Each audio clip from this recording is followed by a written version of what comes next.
I'm Dan Stevens, the first team manager at Wigan Athletic Ladies and Girls.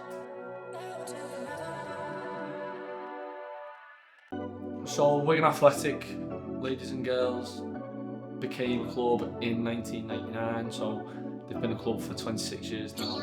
Basically, there was no women's teams in Wigan, so the team was made to promote girls football. Since then, obviously, the women's game has grown, and as it's grown, more players have come, and then more teams were created. So Tier 1 is obviously the Women's Super League. Tier 2 is the Women's Championship. Tier 3 is the National League, Prem, North and South. Tier 4 is National League, Division 1, and then it goes down to Tier 5, which is Women's Regional League, followed by Division 1, which is Tier 6. Team now, the first team are in the North West Regionals Women's League, Division 1, which is Step 6, and are trying to compete for Tier 5. In regards to teams, every team again has an attribute.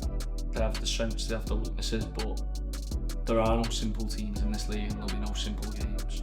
Every game will be a challenge for everyone, and it will be tight this year, and that's the excitement of the league.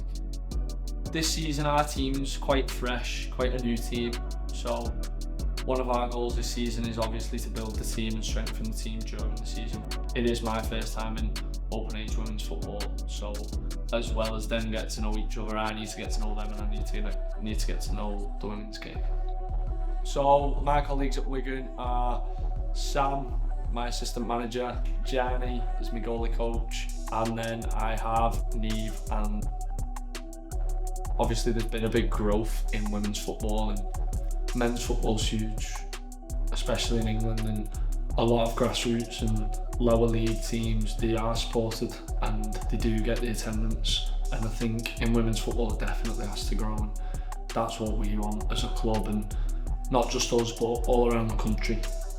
Obviously you've got your Tier 1 Women's Super League teams, you've got your United, you've got your Arsenals, your Liverpools, your Chelsea, but I think people should definitely come down to watch the lower leagues, because at the end of the day, if they can do it in men's football, why can't they do it in women's?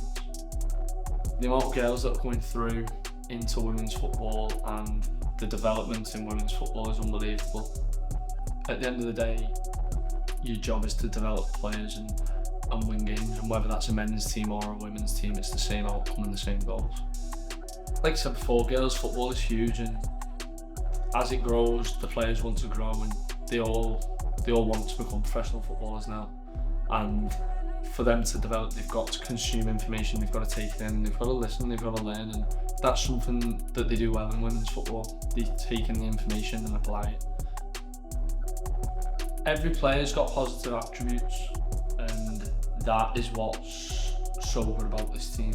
Ability-wise, but also as a group, and their bond and how well they get on with each other. Done? Yeah. Nice one. Oh yeah, what longer?